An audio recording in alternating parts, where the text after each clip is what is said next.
Why did this US-based apparel company move all of their production from China to India? And what are some of the lessons that they learned along the way? This is going to be our topic for today's Webinar Wednesday. Welcome to the show. I'm your host, Megla, and I'm joined by Margaret and Kevin. Hi, Mark, Kevin. How's it going? Good, thanks, Megla. How are you? Hello, Doing Megla. great, Good to be great. back again. Good to see everyone. Yes, it's good to be back. Exciting today. We're looking at men's underwear. Exactly, yeah. And John has prepared such a great presentation with a lot of good information to share with everyone. So there's a lot to learn for sure if you are looking to source from India.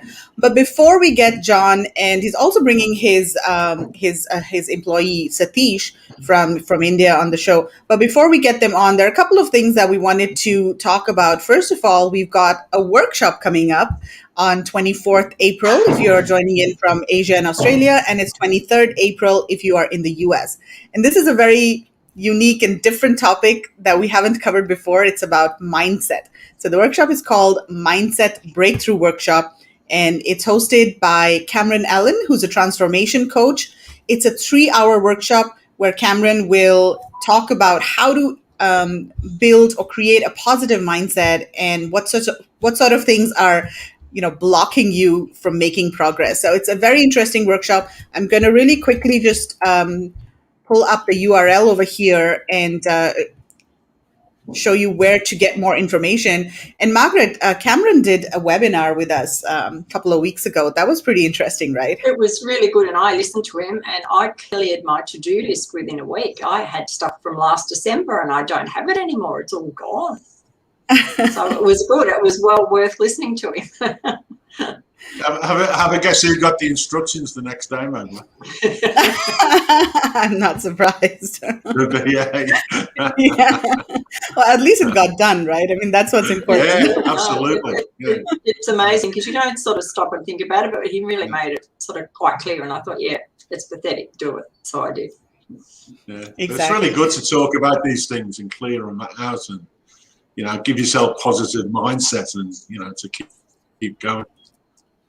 Yeah, this is something that we don't really talk about much, in our circles in the Amazon world. We usually talk about PPC and, all of the other things that affect our business. But as entrepreneurs, I think a lot of people struggle with this because, we work alone and a lot of people have full-time jobs and they're doing Amazon. So it's a lot of struggling and juggling. But yeah, it's easy to kind of feel negative and dejected, especially with Amazon when there's so much going on. There's so many moving pieces. It's overwhelming. It is, yeah. It's very overwhelming. Yeah. So yeah, Cameron has, he does a lot of different programs to help people, and he himself is an Amazon seller, so he understands what sort of struggles Amazon sellers face and they have to deal with. So definitely highly, highly recommend this workshop. Check it out at theasianseller.com/mindset-workshop. It's on the 23rd of April if you're joining in from the US and 24th of April if you are in Asia and Australia. So definitely check it out. The other thing that we wanted to address before we move on with our show today is something that was a bit disturbing to us. We were approached by a supplier who's a VIS supplier, and they mentioned that somebody from our group, a buyer, was being rude to them. And we just want to point out that we have to maintain some sort of decorum in the group, and there is no place for being rude or bullying in the group. This is a business that we're doing. You won't always agree with your supplier. There will be differences, but these things need to be sorted out in a civil way. So there is no room for being rude with suppliers, and vice versa. I mean, suppliers, need Absolutely. to be. They can't bully buyers or be rude to them. So yeah, that's something that we just wanted to point out. And if we do find that a buyer is repeatedly being rude to a supplier, we will not hesitate to show them the door of the group. Remove them. Remove them from the group. Yes, exactly. Yeah. Okay, so that's something that we wanted to talk about. So let's get on with the show now. I'm going to invite John Polidan, and Satish. Hello, John. Welcome to the show. Hello, Megla. Hello, John. Hello, Satish. Welcome. Okay. Hi. Hello Hi, from Megla. Hi, Megla. Florida, USA. late in the evening. Late in the evening, yes. Thank you so much for joining us. And Satish, where are you joining us from? Yeah, I am from India. I am in the morning, 7:30 a.m. Very good morning to all. Yes. Hi, Agna. Early for you. Okay, So awesome. we've got a bit of the globe sort of represented today. We've got Singapore, we've got India, we've got USA, and we've got Australia. Wow, across the miles. Yeah, absolutely. So, John, really excited about your presentation. We went through the slides earlier. So, do you want to just get into the presentation and let's get started? Sure, let's do this. Okay, Well, here you go. again, my name is John, and we're here actually talking about 3 different companies today. Our flagship company is our men's underwear company, and then we've also spun off fulfillment and sourcing companies, and we'll talk a little bit more of those because we kind of want to put everything in context of the sourcing topic or sourcing from India topic that we're going to primarily cover today. So, I'm in Jacksonville, Florida, and Satish is from that little red area down there in southern India. And I was actually just in that area 2 weeks ago. Satish and I were together doing some factory business. This was the first time I've had to get back to India since the pandemic. And things are very interesting traveling internationally in the days of COVID. But made it back safe and sound, and let's move on. UFM Underwear. We were founded in 2014. We have an international men's underwear brand for sports, medical, work, and everyday verticals. It's kind of like a bra for the guys, if you understand what I'm saying. Most men's underwear doesn't provide good support. We invented this underwear. I'm the patent holder. And as you can see, you snug up the cords there, and it picks everything up and keeps them away from your thighs and eliminates the rubbing and the chafing. We sell e-commerce on 4 websites, a combination of Magento and Shopify. We also do Amazon FBA and FBM, FBA in the United States. We have over 700 SKUs, which kind of keeps us busy. And we're just about ready to launch a major advertising campaign. That's actually our commercial in the bottom right there. I'm not going to go through the commercial because I don't think it actually will play the sound. But just if you want to go ahead and see that commercial, you're welcome to go to our website, and it's right at the top of the page. What we did is, as we grew, we had a lot of problems with 3PLs, quite honestly. And we just got kind of sick and tired of it, so we created our own. We really could not get the quality and service that we really needed after going through 2 different third-party contractors. So we created our own, used the very advanced technology, and really set it up for multi-channel. And kind of multi-channel is what that really means, and probably a lot of these people in the group already know this, but everything in the world is not Amazon. And there's a lot of benefits in not having all your eggs in the Amazon basket.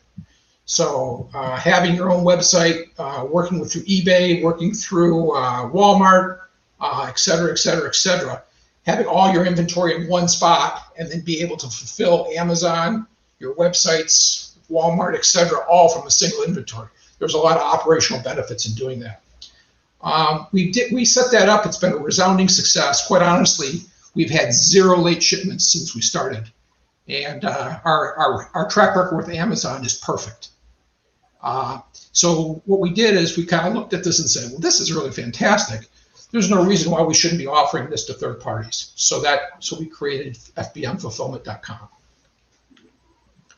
And then, kind of on a similar note, I've been doing international sourcing since the early 2000s. Originally, it was electronics from China. Then it became apparel from China, and then it became apparel from India. And we'll talk a lot more about that in a minute. But what I really learned as I was doing the sourcing is you can't do it all by yourself. And we made the investment of putting boots on the ground with our factories. So that's where Satish is an important part of the team. We do both sourcing and IT out of India. Our specialty is apparel, specifically in Southern India. And we do offer our services on a concierge basis where there's a fit. We really don't want to be everything to everyone. As I do this presentation, I'm going to kind of do it in the context of this product strategy slide. And the slide's a little busy, but what it kind of represents is there's a lot of variety in product strategy. Over to the left side, you see what I would call the easiest strategy, which would be, and again, I'll put it in the context of apparel. Like if you were going to just do a black polyester polo, standard fabric, bulk pack, something that the factory already makes every day. That would be something very easy to do, very short lead time, probably a lot of price competition, lower MOQs because they'll probably have them in stock and you're going to be buying them out of stock anyways. You really don't have to do a whole lot of factory supervision because it's something they're making every day. Fairly low value, and it can or cannot be a branded value. Now, there's a whole series of steps you can get to versus taking their stock and putting your name on it, taking their stock and customizing it, taking them a product and says, I want you to make something just like this, but change it like this, this, and this, and then way over to the right side is kind of where we operate, where we're pure contract manufacturing. So we are, all the fabrics are made to our specification. All the fabrics are made to order. All this, they operate clearly from our patterns, from our specifications, from our drawing specifications. Everything is totally, totally custom. And when you're operating over on the right side, sometimes you even have to be willing to invest a little bit in tooling. But what does that give you? Well, the downside is it gives you, that's kind of your longest lead time scenario, but you have a differentiated product. You can typically get brand registered and you don't really have to ever worry about sharing the buy box. Your MOQs are higher, but you really do need very close factory supervision. Approval samples are critical, but you're creating a high value. You're actually creating value for your company because you've got something that is exclusive, and that's kind of the other direction. Now, as we go through the rest of this presentation, I'm going to keep coming back to referring to this slide. Now, here's a whole bunch of definitions. I'm not going to go through these, but this is just kind of for reference. Kind of some of the terms I used the previous slide. So let's get right to it. Why did we move your business from China to India? Well, we were in China from about 2014 to about 2017. And as I spent time in China, both in my previous life of the consumer electronics and also in the apparel side, you see some really ugly stuff when you're in China. My philosophy is I tend to order very big orders, and I don't give orders to factories that I haven't actually been there. Now, maybe this is just me because I've grown up, 40 years in manufacturing, corporate quality, corporate operations. I really want to be in the factory. I want to look people in the eye. I want to see how they do things. And when I was in China, I really saw some things that disturbed me. Environmental things, just, their rivers and streams, and the air. I mean, it's just really, those of you who haven't been there, it can be pretty horrible. I remember they shut down all the factories before the Olympics so they would allow the air to get cleaned up a little bit. And going to China, blowing your nose and it comes out black. Human rights issues, going into the factory, seeing ladies sewing on a sewing machine in China and their kids playing at their feet. Did not make you, it just makes you feel like, wow. Then as, over the last few years, there's been a shifting political climate. We get a lot of pushback from our customers around not being made in China. People ask us, where are your products made? We probably get that question asked once a day, and customers do not want to hear China. Probably one of the really big operational benefits of moving from China to India, though, was language. Obviously, English is much more widely spoken in India than it is in China. When you're dealing with China, it's not uncommon that you're dealing with a young girl, typically. She's 22, 25 years old, and all of your communications go through that one single point of contact. And she takes everything you say and then she translates it into Chinese for everybody else. So if there's any misinterpretations, she's the only one that sees the original source document, which I can give you a lot of stories of that's led to a lot of problems. Just pure miscommunication, misunderstanding, because the people on the factory floor, the management, they don't really understand English a lot of times, and they're not really looking at your original source documents. They're only looking at what the translator translated it into. Also, when you go on the factory floor in China, all the work instructions and everything you see on the factory floor are in Chinese, and unfortunately, I don't speak Mandarin. So I always kind of felt at a loss. You couldn't talk to the workers in China. You couldn't read their specifications on the factory floor. You were always dealing with a translator. So the whole English thing was a huge benefit of moving to India. Ethics, the ethics are very different between China and India. The Indian people, their culture is based on their religion. I'm going to talk a little bit more about this in a few slides. The Chinese people are very transactional, and I had this one time. I had my order in for 8 weeks, and they just canceled my order because they got a better order. 8 weeks of lead time out the door, and I had to start over finding a factory. Again, there's really very little loyalty when I was dealing with China. The Indian culture and the people are just, they're just a joy. I mean, I've been to India now about 5 times, and every time you go to India, everybody you meet is just so polite, so friendly, and so anxious that you're there and wants to speak with you. The opposite is not true in China. When you walk through an Indian factory, people look at you and smile.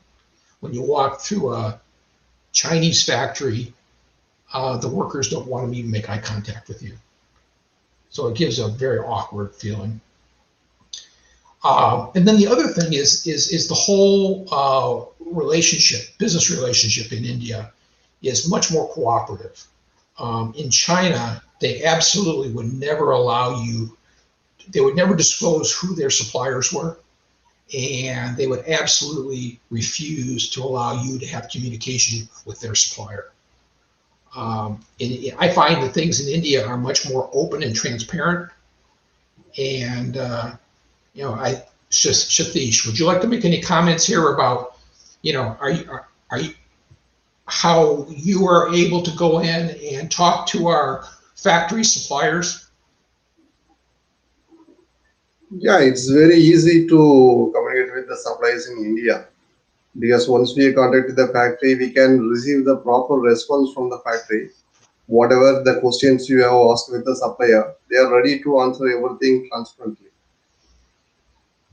This way, we say very easy to understand their plus and minus and everything. We can able to understand, and we can act like according to whatever need by clients and all the things.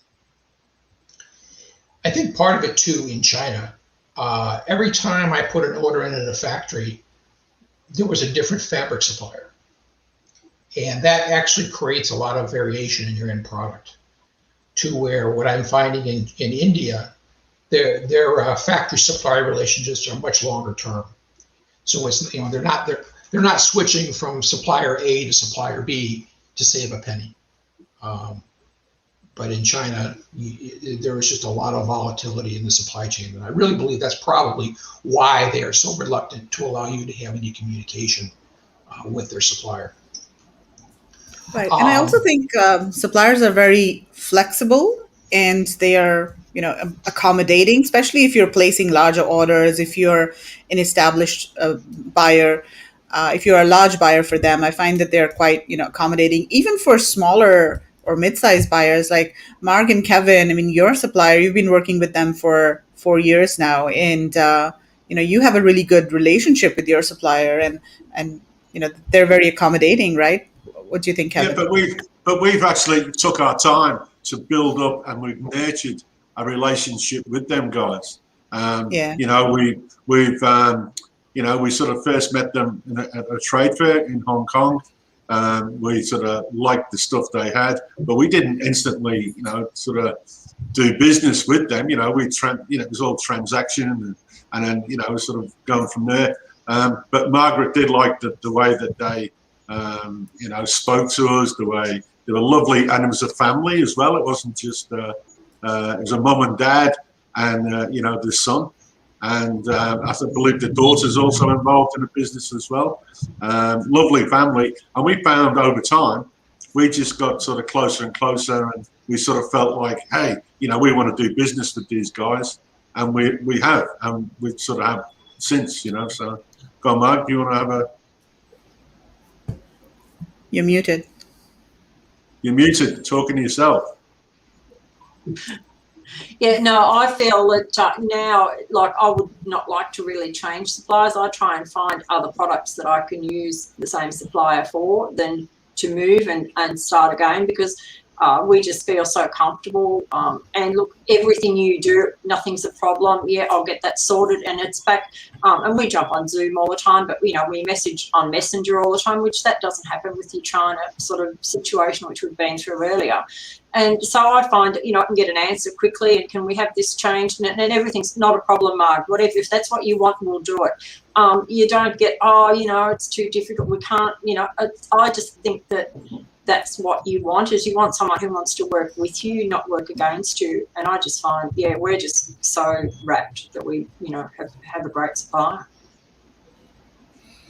Right. So, guys watching, if you have any questions for John about sourcing from India, type them in the comments. John will address the questions either as he goes through his presentation or towards the end. Okay, John, let's keep going. Okay.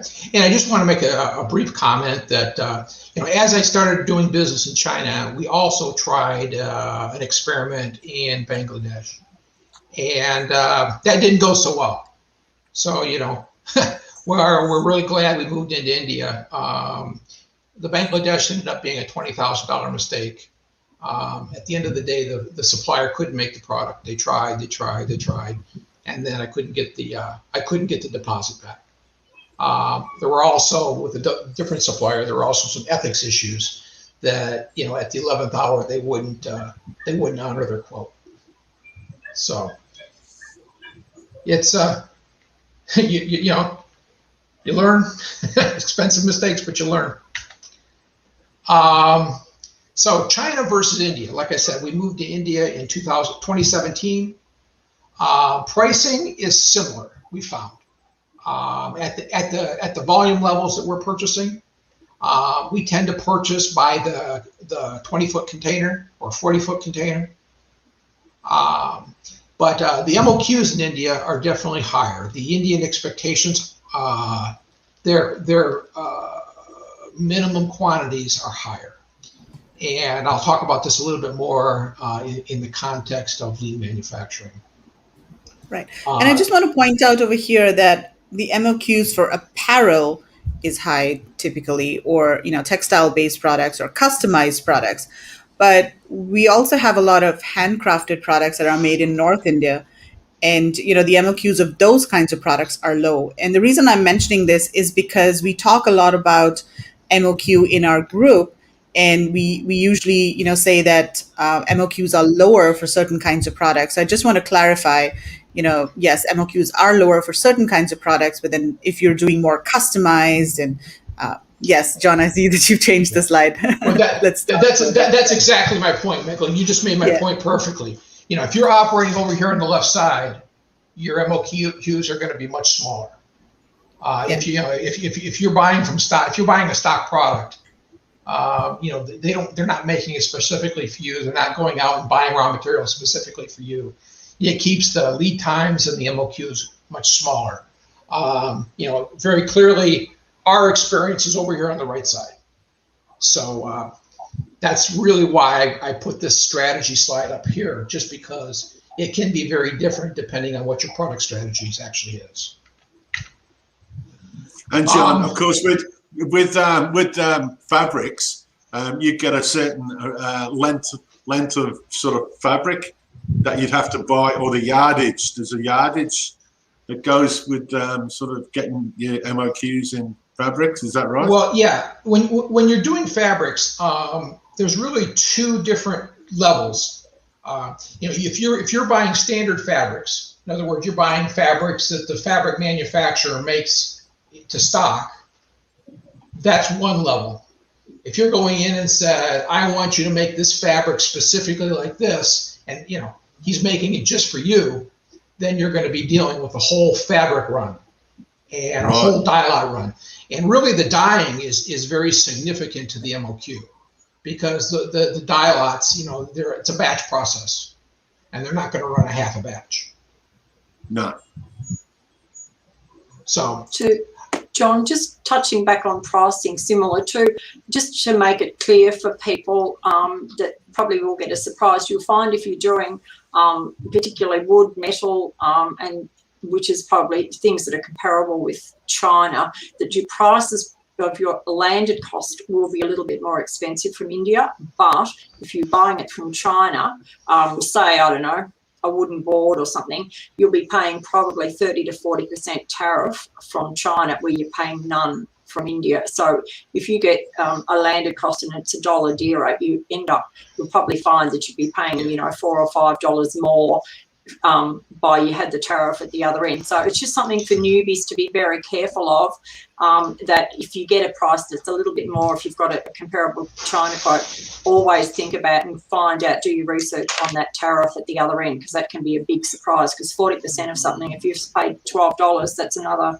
you know, $5 or $6 to your product. So I'm not sure about with the fabric. John, does that have tariff in China? I have no idea, because we don't deal in that. Well, yeah, the tariffs have actually gone up for apparel, you know, over the last several years from China. India, I mean, we in the United States, we definitely pay a duty on apparel. It ranges around 20%. You know, if I were to buy from Central America, I could buy duty free, but again, the unit cost is much higher. So Margaret, you're 100% correct. You've got to look at all the factors together. And you also got to look at the quality you get. Exactly, yeah. And the quality is not comparable. I mean, India is, you know, far superior in their workmanship, I find. Communications, we are kind of already talked about that. Communications with India are pretty excellent. And the fact that you can talk to so many different levels within the company, you can talk to so many different people directly, really makes the whole communication process much smoother.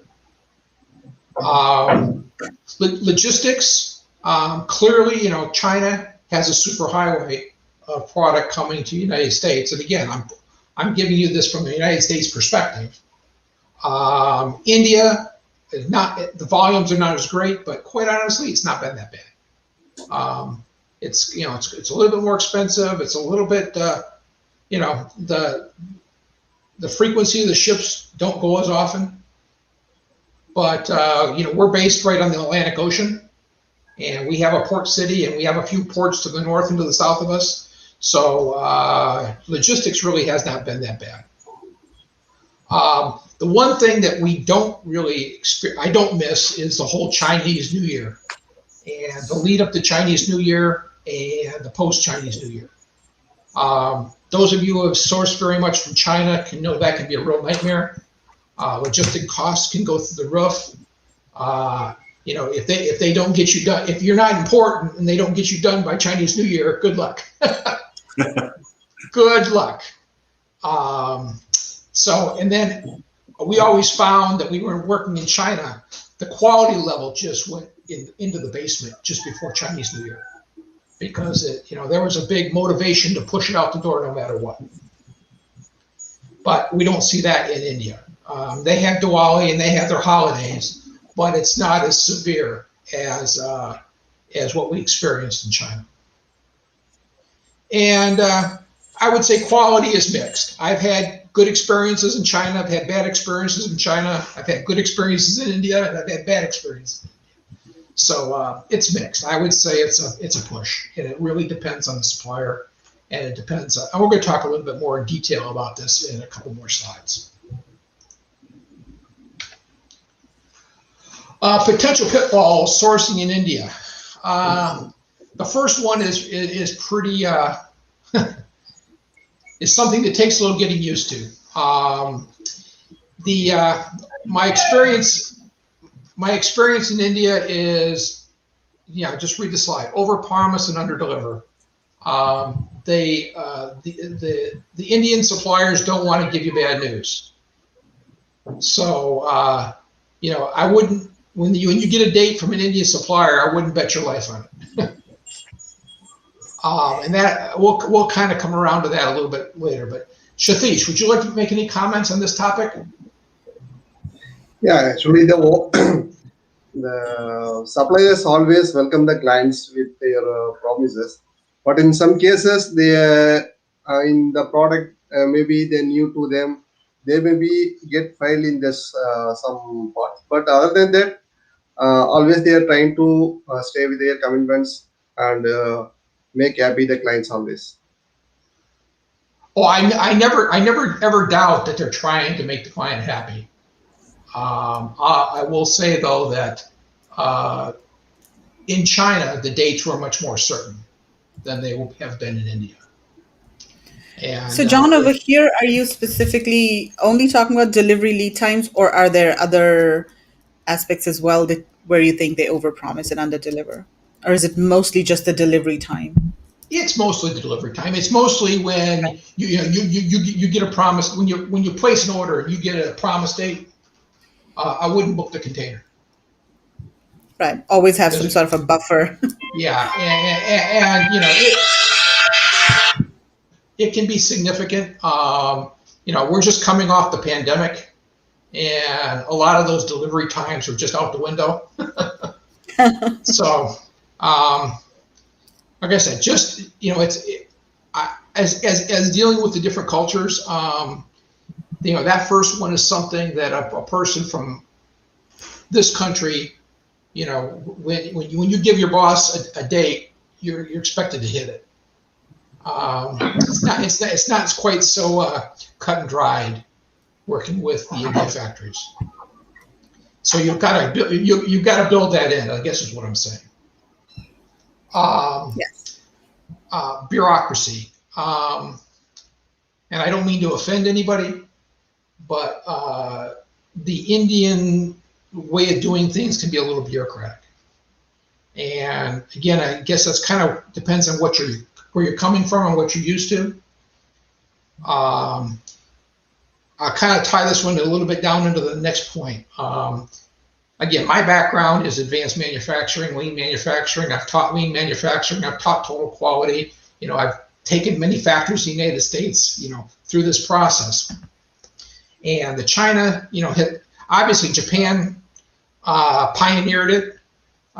China's catching up with it fairly well. India's got a long way to go. And the good news is during my last visit, I saw a factory that was starting to implement some lean principles, but unfortunately they're kind of doing it in a little bit of a unorthodox way. There's still an over dependence on inspection. If you're truly a lean manufacturing, you're building quality into the process, and quality is the downstream worker does the quality for the upstream worker. But in an Indian factory, there's a tremendous amount of inspection, re-inspection, and you can't inspect in quality. You've got to manufacture quality. You can't inspect it in. So they've got some a ways to go there. And the other point I want to make is that India does not have the supply chain depth that China has. So some things they have to go offshore for. Now they're much better off than say Central America, which they have to go offshore for almost everything. If I was going to manufacture in Central America, I would have to import all the fabric and hand it to them, and all they were doing is just to cut and sew in the pack.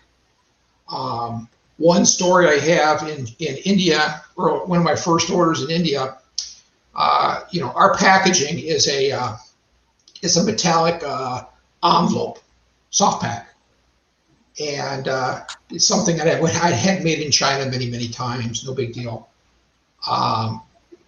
Expected to have it made in India, it was a disaster. It was an absolute disaster, and the quality of it was just totally embarrassing. I ended up having to go back to Hong Kong, have it sourced in Hong Kong and imported into India. And we solved that problem, but you got to proceed carefully and understand where the strengths of the industries are. And the thing is the lesson learned right here is I should have had a sign off of the packaging before I let them go in full production, because we ended up with a big mess in our hands. So proceed carefully and don't force it. If it's not a competence of that region, you don't want to be the guinea pig.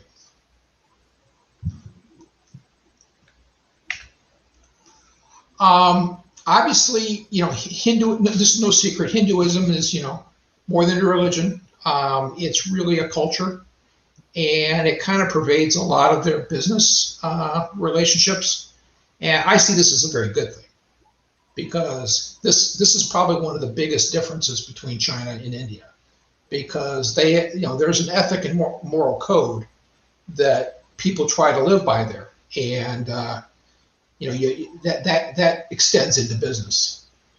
So one of the things I recommend is do some research, understand the culture, understand Hinduism, understand where they're coming from. Cultivate relationships with their senior management. I think I heard that come up a little bit earlier.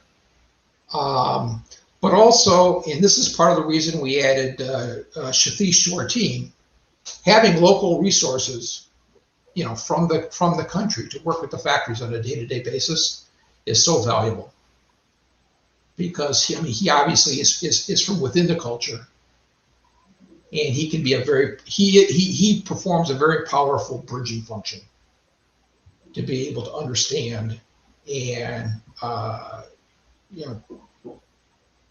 I think what he does is kind of buffers them from me, which is a good thing. He does a very good job. Right. So of course poor Satish takes a little grief from me. And from the suppliers too, right? So he's kind of squashed in the middle. Well, yeah. They'd probably tell me I'd take a hike if. Right. But then I guess Satish's role then is to basically manage the factories really well, right? And then in quality control and inspection. So Can you talk a little bit about what exactly his role is? I mean, does he visit the factory multiple times during? I've actually got a slide that talks about that a little bit. Okay, cool. One of the things I learned as I was traveling to India is, what a vast country it is and how different it can be. Obviously, Satish, my factories are down in the 10 mil Nadu area, which is in the pink in the lower right side there. And how different that can be than northern India. Obviously, their primary language down there is Tamil, not Hindi. So, and I never realized, but the Tamil people and the Hindi people really don't understand each other. Or if they want to talk to each other, they talk English. So that I found that just very, very amazing. But just as a small fun story, a person that does a lot of our advertising, and one of our models is actually a Hollywood actor, and he actually was featured in a fairly significant Bollywood film. And I went down there because it was all in Hindi, and I took it to the factory and said, "Look at this! We're so proud of him." And I said, "Can you listen to this and explain it to me?" And they looked at me and says, "I have no idea what they're talking about."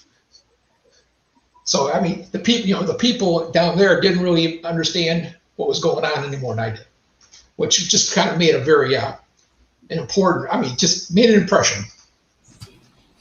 Yes, so I'm from the north. It's a very vast area, yeah. And the differences are very significant, and that's kind of why that's back to the point of having people, boots on the ground with the local culture is so important. Exactly. So, John, I'm from the north. I'm from Delhi. I speak Hindi. When I go to the south, it's like I'm in a different country. I can't read the script, can't read the language, can't speak. But yes, you're right. English is what really unites us or allows us to communicate. And again, before I started traveling in India, I had no clue. So I learn more about India every day. Religion's another thing that surprised me as we learn more and more about India. Obviously, Hinduism is clearly the number one religion, but Islam and Christianity, and I guess as I understand it, Islam's on the rise in India as well. But this slide right here just kind of looks like India in total, but when you regionalize it, you see a completely different view. The area that we operate in clearly has got a tremendous amount of Hindu, as well as Muslim, and as well as Christian. So it's, again, comes back to the point of India is such a vast country, and trying to localize the culture and trying to find people that can work within the culture, within the state that you're dealing with. Yeah, it's kind of not like the United States, where it doesn't matter if you're in Florida or you're in Washington State. The culture's not that much different. I find it very valuable, again, to have Satish be coming from that area. Could Satish operate in northern India? Well, he's a pretty smart guy. I'm sure he could. But would he be as effective? Maybe not. Yeah. The other thing that this also affects is holidays. So if you are working in a region that has predominantly Muslims, for example, then you have to keep in mind that they would mostly observe holidays for their own festivals like Eid. Whereas if it's a Hindu sort of area, then the festivals there and the factories would be closed for festivals like Diwali or other things. For example, Moradabad in the north, where most of the metal and wood products are manufactured, there are a lot of Muslim workers there. So if you're sourcing from Moradabad, you've got to keep in mind that they may have a different set of holidays than maybe factories in the south, where they're mostly Hindus. Yeah, Megla, when we visited Moradabad, myself and Margaret, way back in 2019, we noticed there was a lot of Muslim people on the streets, and we were quite surprised that there was that many, to sort of be honest. But then again, when you think about the geography of Moradabad, how close it is to sort of maybe Pakistan or whatever, then it's but then again, all the religions in India seem to be like they all blend together. There's no, in other countries some of those religions don't work together, but in India it seems to be a thing that they all sort of do work together, and they all take opposite holidays or take the same holidays, or I don't know how that one works. We never found that one out. Yeah, they take all the holidays, Kevin. That's one advantage. Right. You have holidays for all the Yeah, festivals. right. Cool. Right. Okay. So top things you need to do to source in India. The first one is checking the certifications. The SA8000 seems to be the most important. That's really around human rights, and there's a little bit of environmental in there as well. We don't deal with factories that are not SA8000. Coming from our China experience, one of the reasons we came to India was for the ethical side, and I'm just a business person where I can't sleep at night if I don't know that the factory is operating with certain ethical standards, and that's why I was very uncomfortable in China. And quite honestly, that was one of the top reasons we made the move. Financial capacity. Satish, would you want to talk about that for a second? Yeah, Second sure. bullet. Yeah. Actually, for the bigger volume orders, if you place the large volume orders, then we have to check the financial capacity of the factory, because we don't know they can able to handle that much of fund and all the thing. So if we unaware of that factory, then we can check the exporters promotion guarantee also. We can check the capacity, because they have booked some amount in that particular certification. So it's better to check with AEPC, the Apparel Promotion Exporter Promotion Council. We can check and ensure ourselves they are able to do this order or not. It's a better way to check ourselves, because otherwise, if the supply is very known to us, there is no need for this. Whenever we go for a new supplier with big order quantity, it's a better way to check and ensure ourselves. The third bullet there is, clear and correct requirements and specifications. Again, more important as you move to the right side of that product strategy slide that we talked about earlier. But obviously, communication and clear expectations are critically important to prevent problems. The fourth bullet talks about you got to find a factory that fits your size and your model. Trying to put a square peg in a round hole only causes problems. You may find a factory that normally has very high MOQs.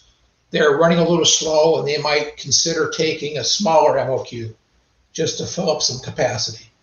But you're going to be low priority, and if things change, you're going to get shifted. So you really want to try to find a factory that fits your order pattern and the quantities that you are realistically going to be purchasing. I'm a big advocate of factory audits. Sending a large check to factories that you've never been to before can be a little risky. I personally never do business with a factory I haven't been to before, or at least I would have a person like Satish go into the factory. And quite honestly, when we do sourcing trips, Satish does all the footwork ahead of time, and by the time I get there, he's already vetted the factory and already done the inspections to make sure that we're not wasting our time. Obviously, go ahead. Yeah, I was just going to ask, do you also use third-party inspection companies to do, factory audits, or is it mostly, we used to, but we don't anymore.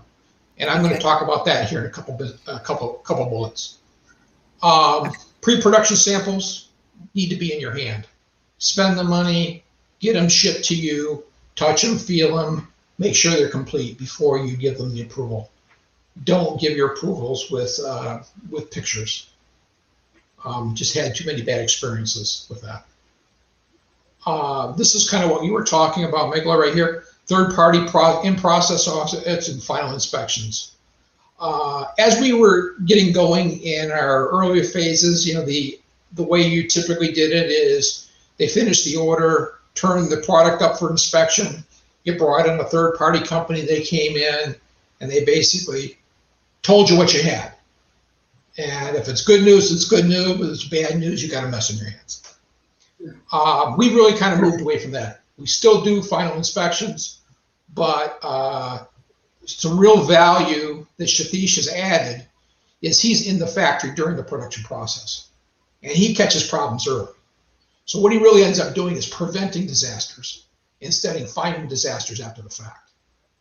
And I can't tell you how much better our quality has gotten since Satish's come on board, just because he's in there working with the factories. And if they have questions, I mean, he'll get on there and he'll sew it and show them how to do it. So, I mean, you know, it's getting things off on the right foot and really monitoring it so it doesn't get out of control. And if you see a problem, catch it early. Deborah says, sounds like everyone needs a Satish. We avoid trading companies. We don't like middlemen. We really want to deal with the factory. Again, we've had some bad experiences dealing with middlemen, especially in China. Middlemen basically don't have any authority, and they just kind of get in the way of creating the relationship with the factory, is what we find. And there's a whole bunch of hidden agendas and politics that oftentimes come into play that you really would like to try to avoid. No, it's expensive, but visiting the factory, if possible, if you're going to be a serious business person, I can't tell you how much the benefit has always come when making a long-term trip around the world is expensive and it's time-consuming. And it's easy to procrastinate. And there's a lot of reasons to find not to do it. But every time I've done it, I've come back and said, I should have done this earlier. So, because factories treat you different when you sit there across a table from them, either directly or with your representative, like a Satish. Sales contracts are important. Make sure your performance requirements are completely spelled out, and the consequences are completely spelled out. And then obviously follow up.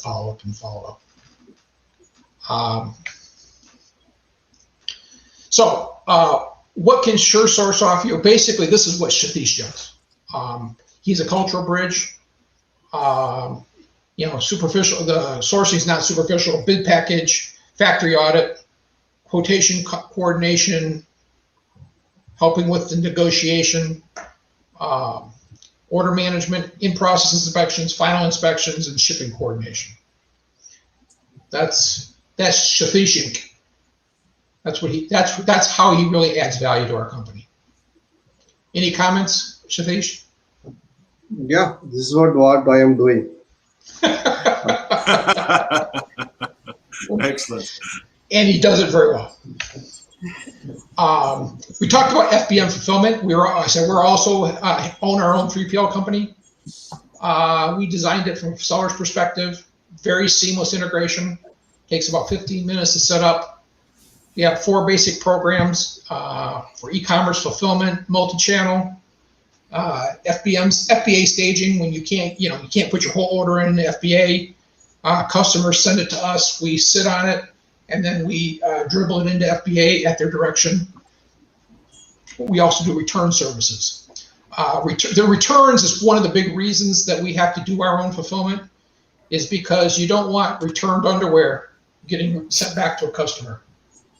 And let me tell you what, if you're buying underwear via FBA, certain percentage of people are getting used underwear.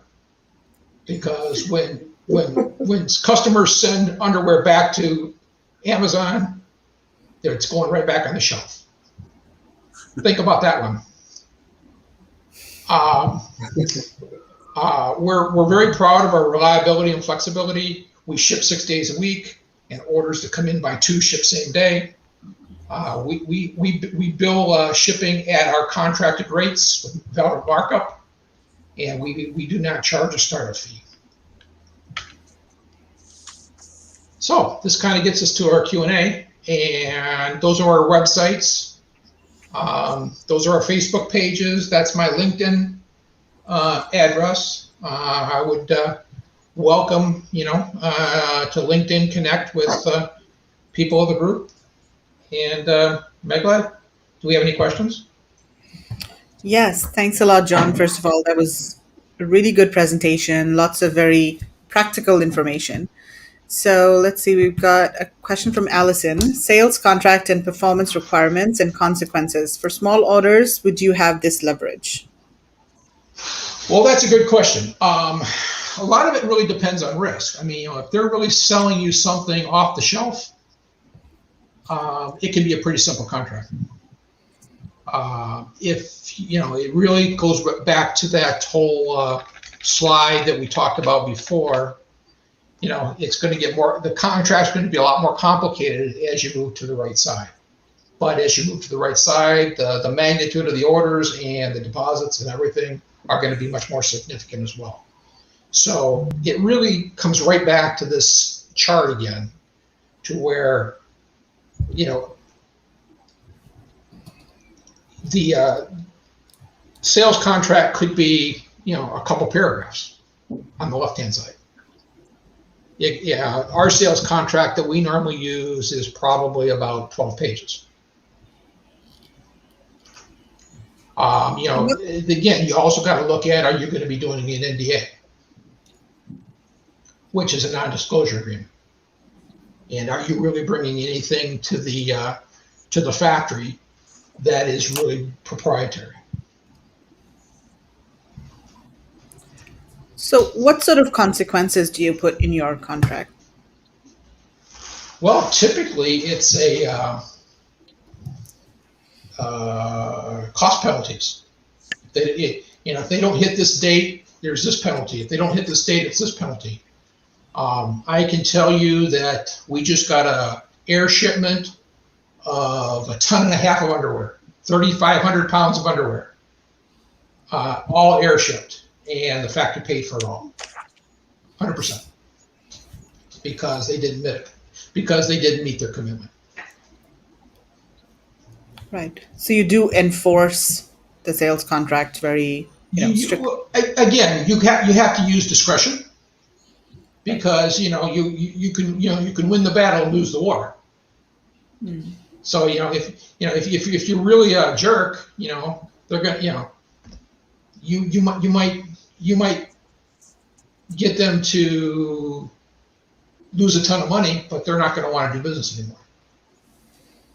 So you got to be reasonable, but there's got to be teeth. I mean, there's got to be consequences in terms of performance. There's got to be accountability. That's business. But again, on the buyer side, you got to use some reason, and you got to decide, where does the contract stop and the relationship start? Yeah. I can tell you, starting up a new factory over on our side of the, continuum here is a lot of work. So just walking your business down the road and going to the next factory comes with a lot of risk and effort. And, it's a lot easier for the factory to make your second order than it is to your first. Right. Do you have any tips for negotiating with the factories, specifically as you're scaling orders and you want to get better pricing? What strategies or tips do you have for that? Well, obviously you got to look at exchange rate. And, I always, when I look at the exchange rate that's in effect for the last order, then I look at the exchange rate that's in effect for the next order and see what, which way things have gone. It's obviously you got to look at volume. And, if you're really thinking you're not getting treated fairly, you got to go out and do a competitive quote. And then you got to make a decision. Comments? You want anything to add, Satish? Yeah, obviously, based on the current situation, every day the price not to be the same. So in that time, supplier the request for the substitution and all the things. So based on the real situation, the clients can adjust something, because that helps to maintain the long relationship with the supplier. We can understand the supplier aspect as well, and it means the supplier also support the clients whenever they need it. And one other thing I would add is, again, I'm giving this to you from our purely contract manufacturer side, is you partner with the factory to help them control costs. Because if they control their costs, then they can offer you better pricing. When I walked through the factory, they were putting into a box, and when we bring in an order in, that's 800-900 cases, which you're saving a nickel, a quarter a case. That's significant. But the corrugated they were using was just way over engineered. They just used much too heavy a corrugated than they needed. So basically, when you go through the factory, and that's kind of, again, some of the things that the factory visit can lend itself to, as you better understand their manufacturing process and their whole process. If you can partner and work together and jointly take out non-value added cost, everybody wins. Right. So guys watching, if you have any questions for John, type them in the comments now. We're going to start wrapping up. We are at the top of the hour. So let us know if you have any questions for John over here. Kevin Marg, any questions for John? Yeah, fantastic. That was great, John. Loved every minute of that. I loved all the the sort of bullets that you sort of put in there. We sort of go through that backwards and forwards. Almost weekly, monthly, whatever. And sort of people come to us and say, "Hey, we want to manufacture in India. We want to manufacture in China." John, you put a great presentation. The pluses and the minuses of China versus India. Look, we could be here all day and sort of talk about it, because we're passionate about sort of India and sort of people we know in India. It's just great. One of the things I'd sort of say to people is, in India, you've got to be a little bit, I don't know, just sort of, China's more mechanized and it's more sort of used to sort of, the 20th century type of thing. You go to India, you go in sort of back a little bit, but don't forget a lot of things get handmade. And a lot of the stuff we manufacture is handmade. So there's hardly any machinery in the products that we do. And we tend to sort of go to home decor sort of products that are handmade.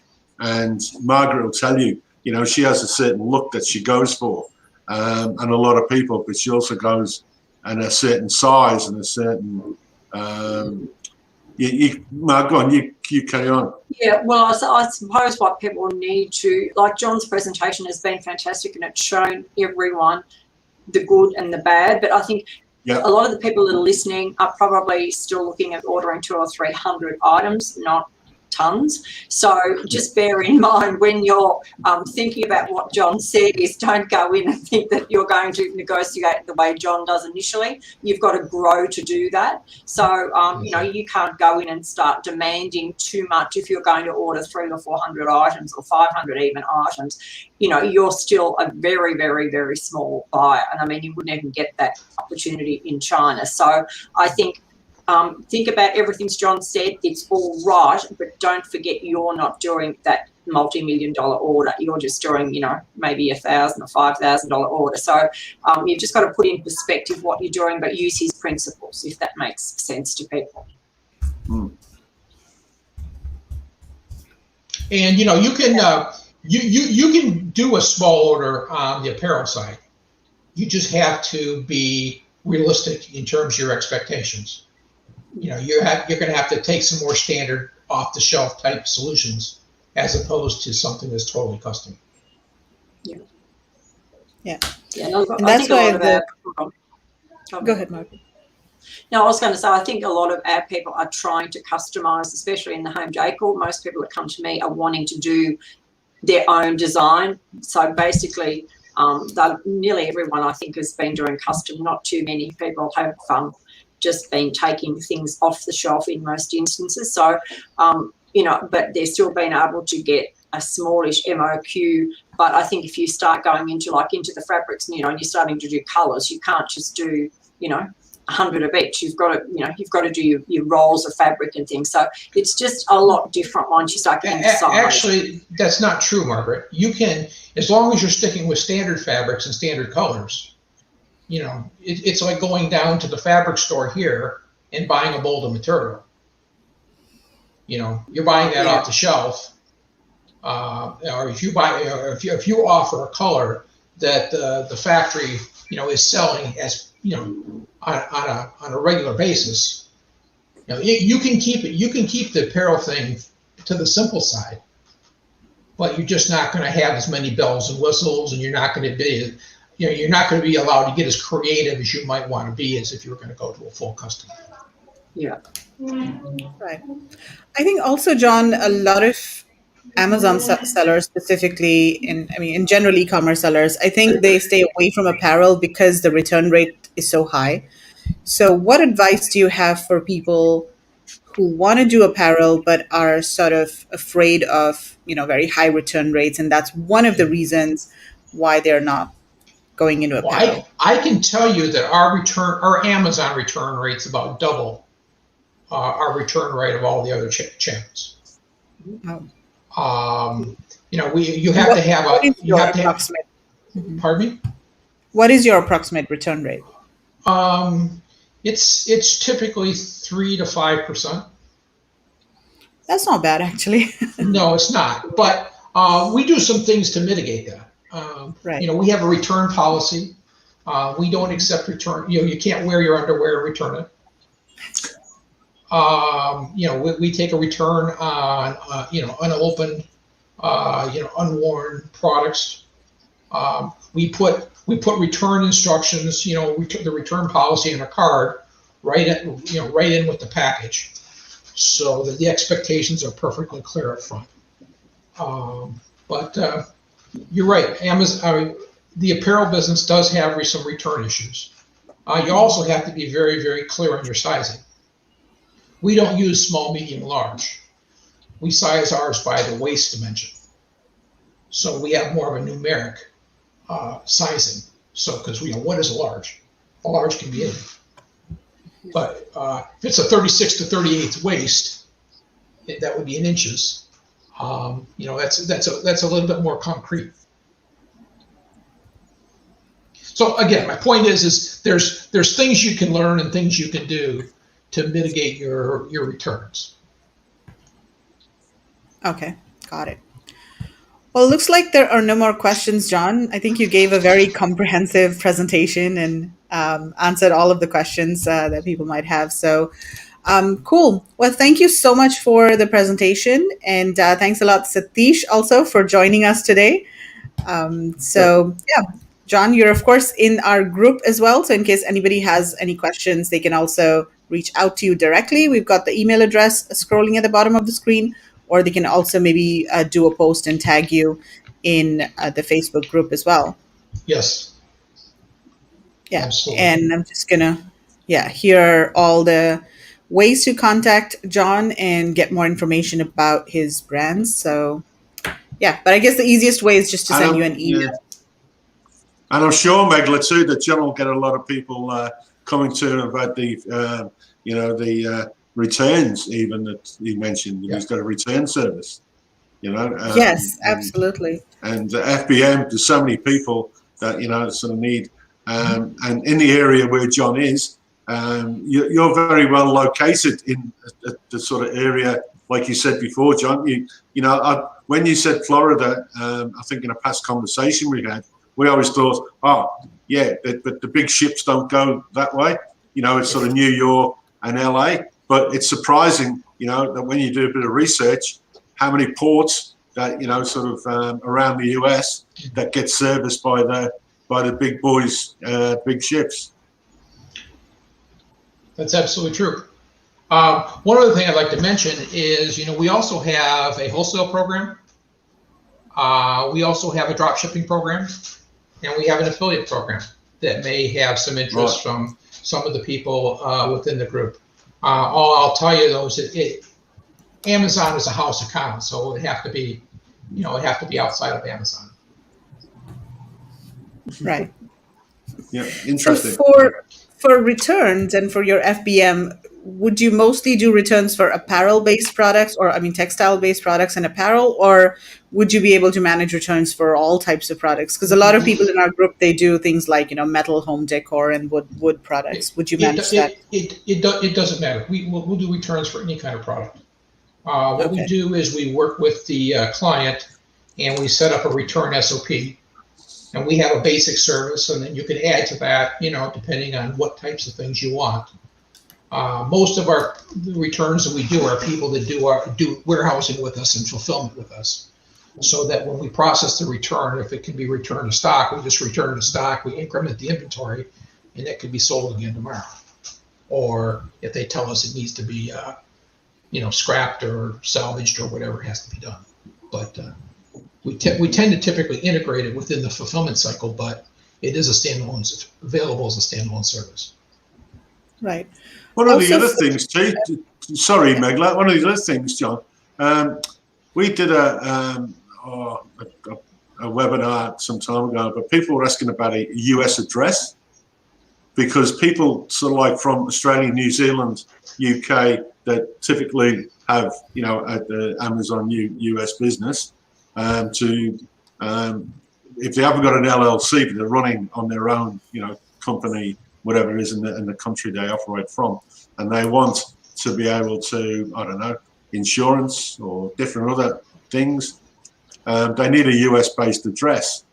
And so that's a service that, sort of people look for, that someone can represent them in that way. Was that something you would do as well, John? It is. And actually, Florida is an extremely business-friendly state. Right. We have, we personally, we have no state income tax. Our business taxes are very modest. We're a very, very business-friendly state. So this is where you'd want to be domiciled. Okay. Okay. That's why all the retirees retire to Florida. Well, the sunshine's got something to do with it. Right. And then we got Mickey Mouse. Right. So for FBM, do you integrate with various platforms like Shopify and eBay, Amazon? Is that all automated, and so all somebody needs to do is just integrate their account with your system, and then everything is managed? Is it done like that? Exactly right. We can integrate with like 30 different types of platforms. Almost every one that you've ever heard of. WooCommerce. Every day we do WooCommerce, Shopify, Magento, Amazon, Walmart, eBay, just on and on and on. And it takes like 15 minutes to set up. And basically the orders come in, we fulfill the orders go out, the shipping information automatically real time gets pushed back, inventories get synced real time. It's a very, very, very automated, slick system. So you've obviously got a slick software that handles that many, John.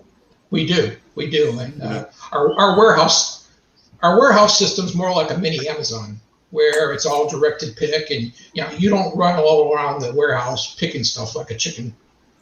Basically, you go up one aisle one time, you come back the other aisle, it's all done. Excellent. It's all advanced directed pick. It's state of the art. Okay, fantastic.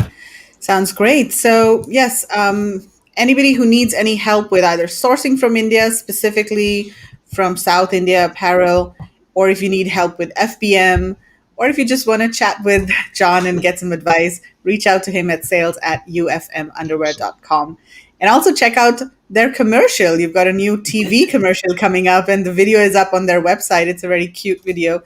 Definitely check that out as well. Okay, thank you so much, John, for your time today. and we will see you in the Facebook group. Absolutely. Thank you, everybody. Thanks. Stay behind. lot, Stay everyone. behind, John, too. Don't go yet. Don't go just yet. Stay behind. All right, Satish, thanks a lot for your time as well. Take Thank you, care. Satish. Thank you everyone. Thank you.